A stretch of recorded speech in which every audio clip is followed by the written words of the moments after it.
So are intelligent people born or we can create them? One criteria I feel is the most important is passion. If somebody finds the passion for whatever reason, right? And sometimes people find the reason because somebody died in my family because of cancer and I loved him so much.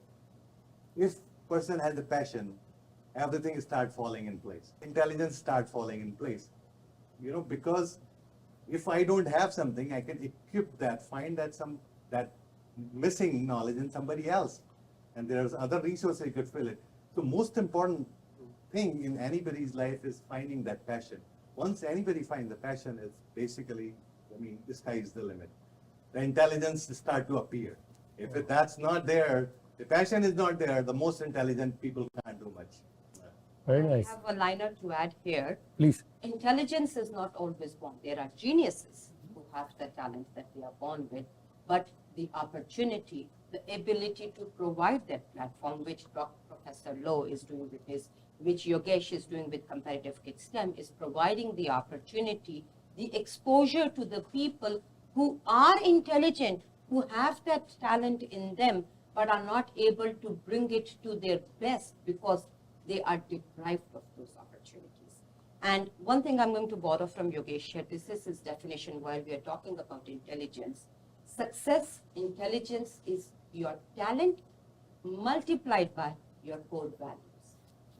So, Can you repeat that again? Very, very nice. Sure. Success is your talent multiplied by your core values. Very nice. If you have talent, you are born with the talent, but you don't work hard, you don't practice enough, or you don't try to learn things constantly, your output is going to be divided by half because you're not doing that. Whereas someone who doesn't have that inborn genius in them, but is working twice the harder, is trying to get as much practice, experiment, the net result could be much higher.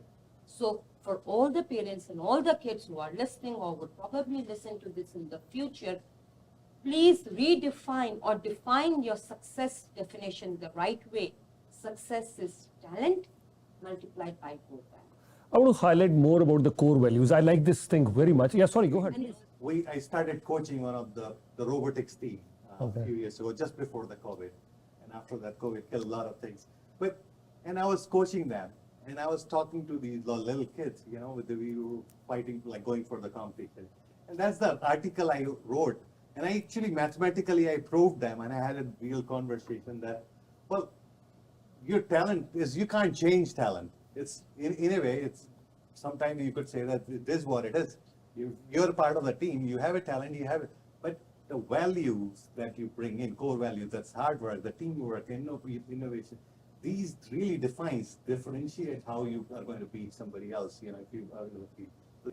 Professor, I also want to ask you, people talk about, core values, moralities, and how important it is, our moral values, our core values for our success.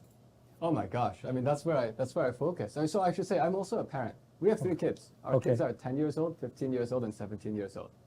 So we also think about what do we tell our own kids, right? And in fact, whenever we talk to our own kids, we've told them, we're not going to focus on the grades, the money you earn, the university you go to, the job you get. The thing we care about is, did you get the principles? There are 2 principles. The first one is the way to be happy is by making other people happy. The more other people you make happy, the better you feel. Second one is hard work is fun. And by the way, if we saw that our kids were doing things that were not very nice to other people, I would even go and tell them, you know, if you're going to keep acting this way, you should stop learning math completely. You should stop learning computer science completely. A person who behaves like this to other people should be as stupid as possible. I'll say this, and we sit down and we start to think ethics. We start to think, what is the purpose of a person? It's because I work with so many people who are highly capable, and I just don't think that it's good for the world to have highly capable people who aren't trying to use their gifts, or I don't like the word gifts, but use the skills to go and create some value. So now what we are doing is we have that opinion with our own kids. Okay, that's the number one thing. And by the way, if once the kids understand that, they work hard, because that's the only way to impact lots of people. You actually innately work hard.